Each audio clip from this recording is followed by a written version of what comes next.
Welcome back. You're still listening to News and Views with myself, Salalo Makudiri.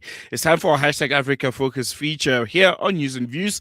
This is a part of a show where we focus on some of the biggest and most pressing stories doing the rounds on the African continent. And this time around, we'll be turning our attention to a critical continental story coming out of Nigeria, where a series of US assisted airstrikes on alleged Islamist militant locations in the northwest have generated quite, shall I say, mixed bag of reactions. Some seeing immediate tactical gains, others warning of risks to sovereignty, civilian safety, and long term stability. And with us now to cut through the complexity is Nigerian broadcast journalist and geopolitical analyst Ireti Bakare-Yusuf. She's also the host of Borderlines on Nigeria Info and an expert when it comes to security, governance, and regional dynamics. She's coming to us live from Lagos. Good morning, Ireti, and thank you so much for joining us.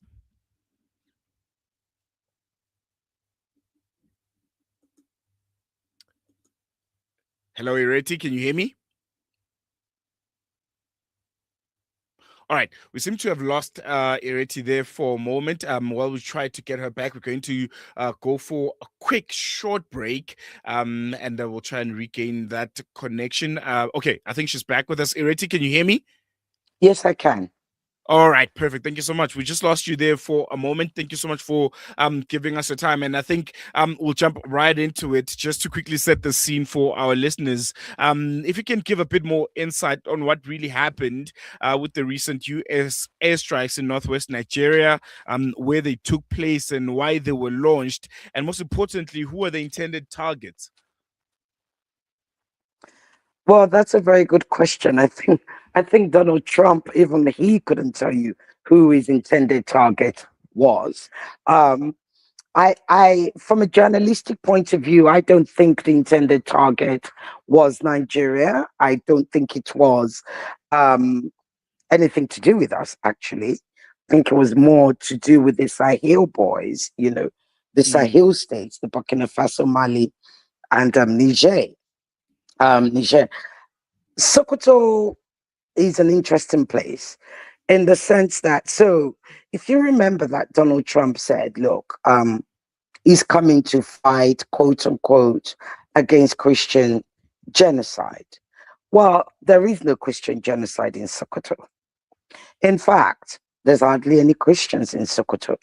In actual fact, the place where they actually bombed, there's not been anything happen there in forever.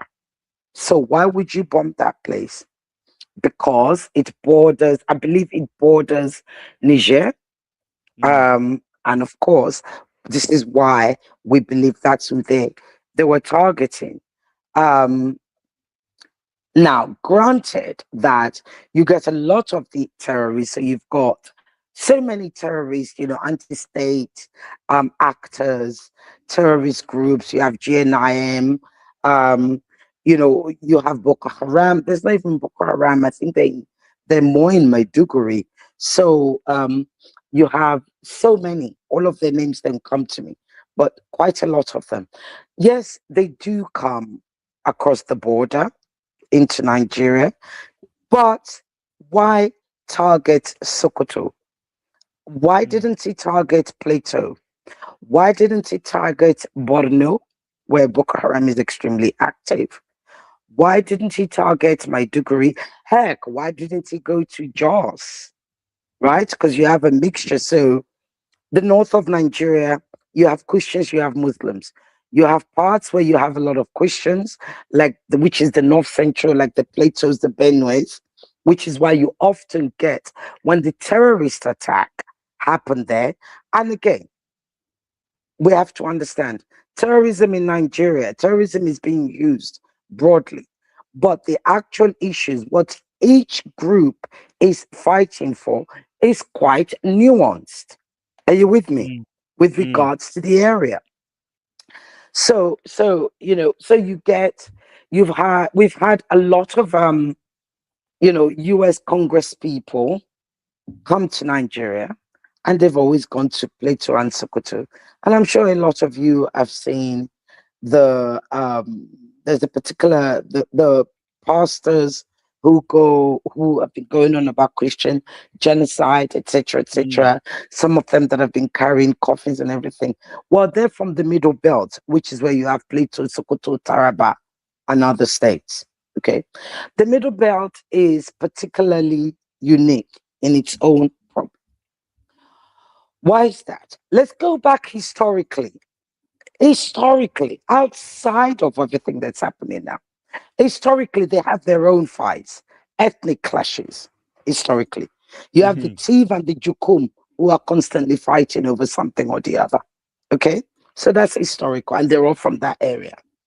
Now, come to today, we have herders. You will hear a lot of people say Fulani, Fulani herders. Well, we Mm. have herders. Indeed, not every herder is a Fulani. Not, but the ones the pastoralists are mostly Fulanis. Are you with me? Okay? Mhm. Because that's their lifestyle. Now, again, back decades ago in the old days, there used to be pastoral routes for them to herd their cows. Along those pastoral routes, you had water troughs. In fact, you even had schools because, again, these people are nomads, they move around. Okay, Mhm. so they leave their area in the dry season, in the wet season, and they go walking. Okay, and then they go back and they come south and they do their thing and they go back.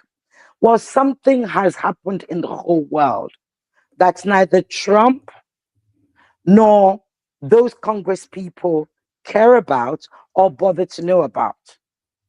And they refuse to apply it to the Nigerian situation, especially to the situation in the Middle Belt, which Mm. is climate change, desertification. Yeah, that's why I had Mm. to say to your producer, it's not black and white. So, what happened? You now have climate change. The desert is encroaching. The farmer space is moving. There's been more population. The route, the pastoral route, have all disappeared. Are you with me? So Mhm. now these herders are walking on people's farms. But as you can imagine, if you're a farmer that you've planted something and you're looking forward to harvesting, and these cows have walked on it, of course you're going to fall out. Of course you're Mm. going to fight, Mm. Mm. right? Scarce So you resources lead to that. exactly. So you have that. That's the umbrella. And then you have another thing. You have criminal pastoralists. They're cattle rustlers who also kill Fulani herdsmen who are, if you like, your regular Fulani herdsmen who are not carrying guns. They've always carried knives because or something like that, because they use it to clear the way. They use it to clear the path, right? Mm. For their cows. When they carry guns, they stop being pastoralists because pastoralists don't carry guns. Any true Mm. pastoralist is never supposed to carry a gun. So now you have all of that. So it's land. Land is the fight, is what's causing the fight in um, Plateau Benue, where you have the vast majority of Christians being killed. And why do you have the vast majority of Christians being killed there? Because the vast majority of them are Christians. Are you with Mm. me? So, for Mm. instance, the example I give is if you turn up in Lagos and you decide to go on a killing rampage, you will kill more Yorubas, which is what I am, than any other ethnic group. Why? Because Lagos is Yoruba land, right? It's Can I give another predominated by example? Yoruba. Can I Yeah, give another example? Because I'm a bit triggered as a South African. I'm sure you've been following the story of the quote unquote white genocide that's also being absolutely. peddled here in South Yes, Africa. And yes, the yes. example that I relate to is there's crime everywhere in South Africa. Majority of the Yep, crime happens in isolated farms, and it just so yep. happens majority of the farmers that are in Are these owned remote by white villages and people. also are white people. So I'm triggered That's and it. I can relate, but you can continue from there. Absolutely. In fact, when I did a show on the whole, the alleged accusation of Donald Trump on South Africa. This is what I told people. Like, what Mm. did you expect? This doesn't mean they're going out there to actually aim for white people. I mean, just like President Ramaphosa said, the same thing that I say to people in Nigeria. Please tell me, where have you seen a government or even a terrorist group in Nigeria say they want to eradicate Christians from Nigeria?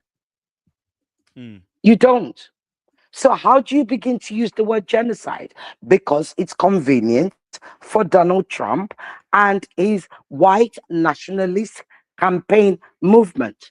That's what it is, right? So, that's what's going on. Then you have the other parts of the north. You have the north central, you have the northeast. Again, there are Christians there, but the Christians get attacked just as much as the Muslims get attacked. Mm-hmm. These terrorists are not, quote, forgive me, they don't care who they harm. They literally just harm. Just the other day, I think it was on Christmas Day, was it Christmas Eve? A mosque in the north was attacked and several people were killed. Not a word from America. Mm. But then I think on New Year's, was that the New Year's Day, New Year's Eve? There was another attack, another big attack in the northeast, in the middle belt. I think it was in Plato.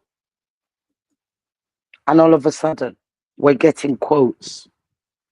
We're getting quotes from Mm. America again. Now, here's the problem we have in Nigeria, which I suspect is you have similar problem in South Africa. We have another problem with my colleagues. The Nigerian press is mostly Christian, Mm. right?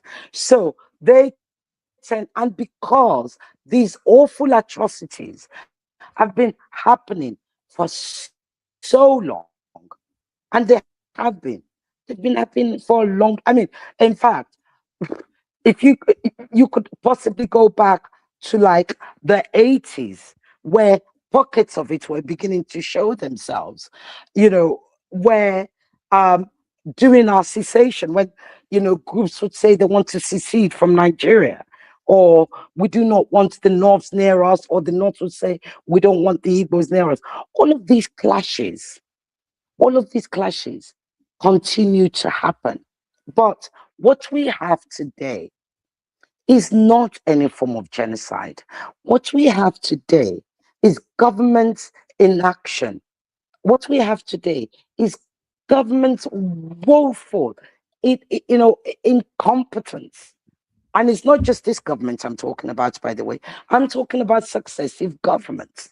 I'm Mm. talking about when GJ was in power, that's good luck, Jonathan, and the Chibok girls happened, and everybody, Nigerians were screaming. We were telling him, go in, just go in, go and attack them. And he said, and I always remember this because I reviewed the story on air, and he said, they want me to behave like a military dictator. Mm. So we've had these issues and they never success. So every new government inherits it. Are you with me?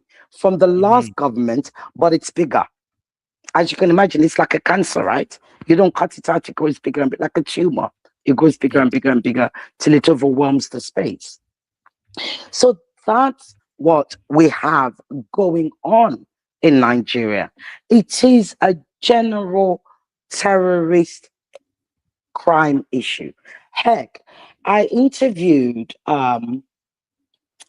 what's his name? I forgot. He's one of our number one, and I shall send your producer his name because he's worth speaking to. Kabir Adamu. He owns one of the number one security outfits, data security, etc. And he said to me in one of my interviews, we have 80 non-state actors in Nigeria. Just think Mm-hmm. about it. 80. 80. I grew up in England. The Brits could not cope with one. That was the IRA. Yet 80 in one country. 80. That doesn't mean they're all he's not just talking about terrorists that are active in the north. we're talking about non-state actors generally.